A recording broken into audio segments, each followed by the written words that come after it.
Hey, you guys, it's Crystal Sherelle. Welcome to the Indie Artist School channel, The Singer's Arsenal. Today, I wanted to talk about, buckle your seatbelts, you guys. I wanted to talk to you about why 90s R&B is so amazing.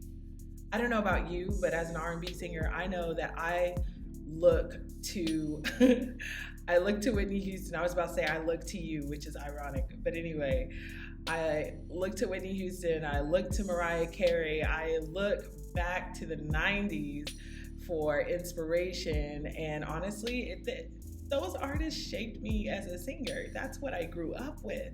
And so I know that it's a big time in R&B history, and I know that I've covered R&B, the elements, the secret elements to R&B before, but I really want to hone in on the 90s for a moment, okay? Because it deserves its own video.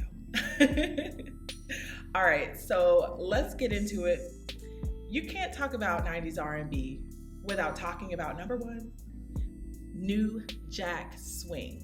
Okay, so this is more about the production style, the vibe, the songwriting, the dance, of that element of R&B that started early in the 90s. Actually, late 80s is when New Jack Swing was really hitting the scene. Because see, once Teddy Riley got a hold of it, honey, what? Are you serious? Bobby Brown, Belle Biv DeVoe, Janet Jackson's Rhythm Nation came out. Like, the emergence of New Jack Swing really started shaping the way the R&B sound was. Right, the second thing that has really shaped 90s R&B and why I think so many people love it, myself especially, is the vocals, honey. It was about the vocals. People were not holding back. Now, production was a huge part of music, as it always is, but I think the 90s was a really special time for vocalists because R&B was really giving them the space to try things with their voice, things that we really had never heard as prominent. It wasn't as mainstream to hear a singer use a whistle register in a popular track like Mariah Carey did. We were not used to hearing those gospel runs and those big belts in a mainstream popular track like we did with Whitney Houston's songs. And then you got young Brandy out here riffing and running all over the place with her rasp and unique voice. I mean, we were just blessed. Okay, and people who were skilled with their voice, they were not ashamed or trying to hide it, honey. We heard all of it in its glory, and I love that. It's almost like the Olympics of vocals. Like, what can the human voice do? I love that that was accepted. Okay, and I love that 90s R&B gave shape to that voice, right, in a different arena, okay? So it really made it more popular. I was just like, who is that? Like, and to this day, that's the same feeling I like to feel with the artists that I like. So it's not the only important thing, but honey, those vocals, you can't talk about 90s R&B without talking about the vocals. I'm just saying, okay? So I'm just talking about solo artists, but honey, whoa, let's back up. We've got all of these bands coming together as well.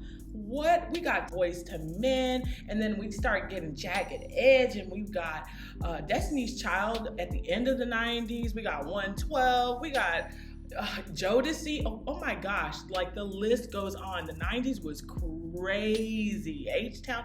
Okay, I listen, we don't have people singing harmonies like that anymore. If you, as an R&B artist right now, are thinking, how can I bring back elements of the 90s R&B that we love so much? Those are some things you can think about. Explore what you can do with your voice. See what you can create. Anyway, this is why it's so important to make sure that you discover the truest capabilities of your voice. If that's something you want to learn how to do, go ahead and click my website, indieartistschool.com. Shameless plug. I don't want to stay here too long though, so let's keep it moving. Okay, number 3, the most important thing, the emotional themes of the songs. People were not afraid to talk about their feelings.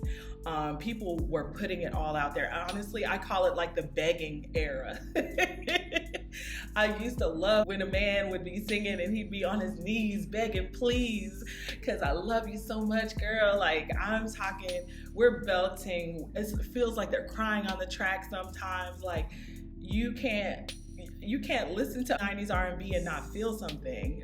Like, that is amazing. And I think that even to this day, when you think about R&B, you think about the emotional aspect. I mean, no matter what shape it's taking now, you still have an element of like, yeah, I wear my heart on my sleeve. I'm gonna keep it real. I'm gonna be honest. Just making sure you tap into that emotional side of things is really how you get that nostalgic feeling in your music today. If you want to use the 90s R&B as an influence, which I highly recommend you do. This is not for everybody, but I'm just saying the 90s R&B era, if you're influenced by that time, chances are you're probably gonna make some pretty darn good music. Okay, so we're gonna go ahead and look at the other things that have really made 90s R&B amazing. And one of the things is the hip hop influence. I kind of talked about that a little bit earlier about how the rhythm was changing, but not just, New Jack Swing, but you also had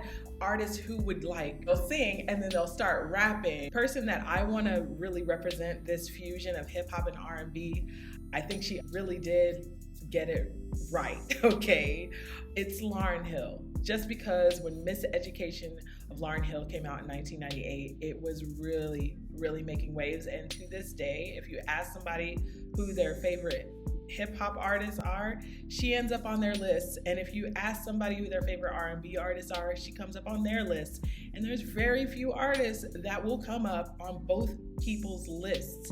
And actually, she has a very special place in my heart because she is someone that I had the luxury of opening for in 2016 back in Houston at Revention Music Center, and I will never forget it. It was one of the highlights of my career. So just saying, Lauryn Hill is absolutely monumental to the shaping of R&B, especially that good old 90s R&B. This fusion, it just kept on growing, even to now. Like, now we're doing it with production.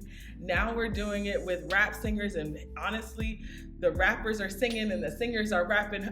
It's so blurred now, but it started here in the 90s when you had TLC. Just having a rapper in your group, baby, that was next level. That didn't you think about what groups used to be. There used to be choirs, there used to be quartets. So having a rapper in your group was something very new and fresh and made the music more dynamic. And honestly, I don't think it ever left. I really don't. The fifth thing that I think has really influenced 90s R&B is the laid back grooves. It's that slower pace. It's the space that's created. So it's not just that the cadences were a little bit slower, but they were also syncopated, so it felt faster, even though it wasn't when you talk about beats per minute, because we weren't in the disco era anymore, honey. We had to slow it down.